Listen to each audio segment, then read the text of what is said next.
पिछले 24 घंटे श्रावस्ती लोकसभा क्षेत्र के लिए बड़े ऊहापोह वाले रहे। यहाँ के मतदाताओं को एक बार भरोसा भी हो गया कि किसी दूसरे व्यक्ति को सपा इंडिया गठबंधन ने जो है टिकट दे दिया है।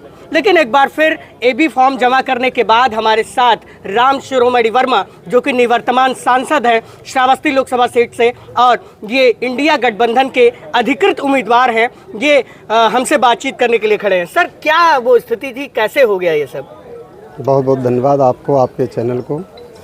अब ये स्थिति मुझे भी जानकारी नहीं थी, तो कल लगभग 4 बजे जानकारी हुई है। मैं लगभग 4 तारीख में पर्चा दाखिला किया था, नामांकन हुआ था और 5 में इस तरीके से घटनाक्रम हुआ। और जब घटनाक्रम की मुझे जानकारी हुई तो मैं अपने नेतृत्व से मिल कर के बातचीत किया और उन्होंने पुनः मेरे ऊपर भरोसा जताया। और कहीं न कहीं से कुछ दिक्कतें आई होंगी, मैं उस पर बहुत ज़्यादा चर्चा नहीं करना चाहूँगा, लेकिन पुनः मुझे समाजवादी पार्टी का अधिकृत प्रत्याशी बनाया गया है और आज मैं पर्चा दाखिला करने का काम किया। सर, स्थिति ये रही मतदाताओं में, कोई कह रहा था कि धीरू सिंह जी को जो है उम्मीदवार बना दिया गया है, कोई कह रहा था कि जो ये सारी खबरें हैं ये भ्रामक हैं और जो है इसे फर्जी में फैलाया जा रहा है कि मतदाताओं का विश्वास कम किया जा सके। इस पर आप क्या कहेंगे? अब देखिए, मैंने पहले कहा कि धीरू सिंह हमारे इंडिया गठबंधन के एक अंग के रूप में हैं और मैं उनका स्वागत करता हूं। वो हमारे बड़े भाई हैं, पूर्व विधायक भी रह चुके हैं और जिस तरीके से घटनाक्रम रहा हो, मुझे बहुत ज़्यादा इसकी जानकारी तो नहीं हो पाई, लेकिन जब शाम को जानकारी हुई है तो हमने भी उसका पता लगाया और माननीय विधायक जी हमारे साथ मौजूद हैं। सभी विधायक, सभी जिलाध्यक्ष, लोकसभा के पूर्व वर्तमान पूरा नेतृत्व संगठन का आज हम सभी लोग लखनऊ गए और इसकी जानकारी करने का प्रयास किया।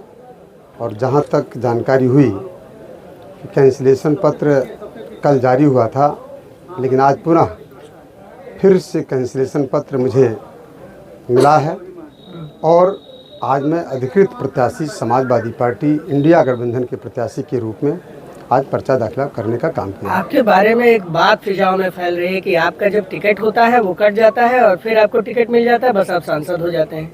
क्या ये बसपा वाले दौर में भी हुआ था? देखिए, श्रावस्ती लोकसभा को मैं हाथ जोड़ कर बधाई करना चाहता हूँ कि जिस तरीके से मुझे 2019 में अपना जनप्रतिनिधि बनाया था, ये घटनाक्रम पिछली बार भी हुआ था। उस बार 1 हफ्ते तक लगभग ये उपापोष की स्थिति रही है, लेकिन उसके बाद मुझे पुनः बहुजन समाज पार्टी का प्रत्याशी बनाया गया था।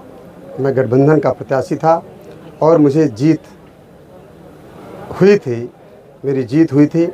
पुनः आज जिस तरीके से मैं इंडिया गठबंधन के प्रत्याशी के रूप में चुनाव लड़ रहा हूँ, ये घटनाक्रम अब की बार लगभग 12 घंटे का रहा और 12 घंटे में ये स्थिति बनी कि एबी फार्म किसी दूसरे को मिला और फिर कैंसिल हुआ और कैंसिल होने के बाद मुझे पुनः आज लास्ट डेट है नामांकन का, मैंने पुनः पर्चा दाखिल किया और कैंसिलेशन पत्र भी उसमें जारी, पार्टी का जो अधिकृत है एबी फार्म भी उसमें लगा हुआ है।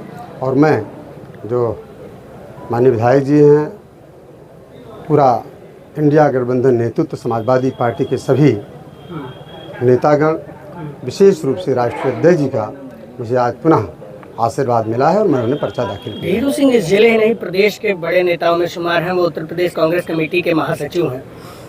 क्या लगता है कि अगर वो नाराज हो गए तो कितना नुकसान या फायदा करवा पाएंगे? देखिए, मैंने कहा कि नाराज़गी के कहाँ कारण भाई, वो हमारे इंडिया गठबंधन के एक अंग के रूप में हैं।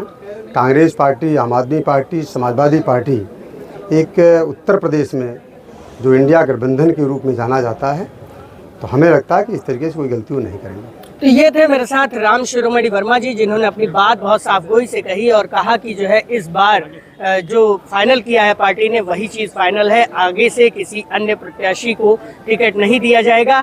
मैं ही इस लोकसभा क्षेत्र का अधिकृत उम्मीदवार हूं।